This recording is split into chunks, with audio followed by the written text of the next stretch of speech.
తెచ్చినోనికి అప్పు మిత్తి కట్టలేక హైదరాబాద్ పోయి వాచ్మెన్ డ్యూటీ చేసి అప్పు కడదాం అనుకున్నాడు. వాచ్మెన్ డ్యూటీ చేసిన అప్పుకు సరిపోకపోతే సెక్రటేరియట్కి పోయిండు ప్రభుత్వాన్ని కలిసి చెప్పుకుందామని. రామారెడ్డి విలేజ్ లింబయ్యది మా సోదరుడు చెప్తున్నాడు. ఎవరికి చెప్పుకోవాలనో తెలియక ఊరికి రాలేక ట్యాంక్ బండ్ కాడ సచివాలయం ముందల ఇట్లనే ట్రాన్స్ఫార్మర్ ఉండి ఇట్లా పెద్ద కరెంటు పోలు ఉంటే దానికి ఊరేసుకొని చచ్చిపోయింది. ఆ రైతు కుటుంబాన్ని హైదరాబాద్లో ట్యాంక్ బండ్ మీద ఊరేసుకుంటే ఒక్క ఎమ్మెల్యే, ఒక్క మంత్రి, ఒక్క ముఖ్యమంత్రి రాలే. రామారెడ్డి గ్రామానికి సంబంధించిన రైతు బీరయ్య రైతు, బీరయ్య అని ఇంకో రైతు ఈ ప్రాంతం వాడే పండించిన పంట తీసుకుపోయి 10 రోజులైన కొనేటో లేక కుప్ప మీద అట్లే రాత్రిపూట వండుకొని చలికి వణికి గుండె ఆగి చచ్చిపోయింది. ఆయల్లో కూడా రాలే, ఎవరు పలకరీనికి రాలే టీఆర్ఎస్ వాళ్ళు. మన పిల్లలు చదువుకొని పరీక్షలు రాయబోయి పరీక్ష పత్రాలు లీక్ అయితే ప్రభుత్వం పట్టించుకోకపోతే పిల్లలు ఆత్మహత్య చేసుకుంటే పట్టించుకోకపోయాయి. పండించిన పంట అమ్ముకోనిక పోతే కొనేటోడు లేక రైతు చచ్చిపోతే చూడడానికి రాకపోయాయి. అప్పుల పాలైన రైతు పట్నం పోయి బతుకుదామంటే బతకలేక ఆయన చచ్చిపోయాయి. ఇట్లా ఏ రోజు మనం చచ్చిపోయినప్పుడు, మనం కష్టాలలో ఉన్నప్పుడు అంతెందుకు కామారెడ్డి చుట్టూతో మాస్టర్ ప్లాన్ అని మీ భూములు గుంజుకుందామని దొంగ ప్లాన్ వేసిండు కేసీఆర్. ఆయనలో మీ రైతులందరూ ధర్నా చేసిరు, నిరసన చేసిరు, కలెక్టర్ ఆఫీస్ ముట్టడి చేసిరు.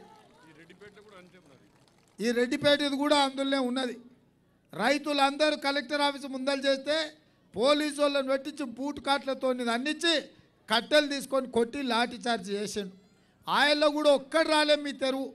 అరే మీకు అన్యాయం అవుతుందా, మీ భూమి ఎట్లా గుంజుకుంటారు, మేము ఉన్నామని చెప్పనికి వచ్చిర్రా? మీ భూములు గుంజుకుంటామని మాస్టర్ ప్లాన్ వేసిరు. మీ తాతలు ముత్తాతల నుంచి వచ్చిన భూములు ఈడు ఇవ్వకపోయిన కానీ మనకున్నది గుంజుకోనికే గద్దలోలే మన భూముల మీద, మన రెడ్డిపేట భూముల మీద, మన కామారెడ్డి భూముల మీద పడ్డాడు. ఆయనలో రాలే.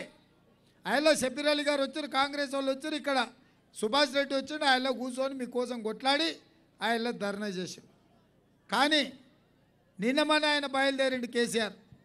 మా అమ్మది కోనాపూరే, మా అమ్మ ఇక్కడనే ఉట్టి పెరిగింది, నాకు మీ మీద ప్రేమ పుట్టింది, ఇక మిమ్మల్ని చూసిపోదామని వచ్చిన మీ ఓట్లన్నీ నా డబ్బలు వేయింది, నేను మూట కట్టుకొని పట్నం పోతా, మా చుట్టపోళ్ళు వచ్చి కామారెడ్డిలో మీ భూములన్నీ గుంజుకుంటాం, మీరు ఊరేసుకొని చచ్చేటట్టు చేస్తామని చెప్తున్నాడు.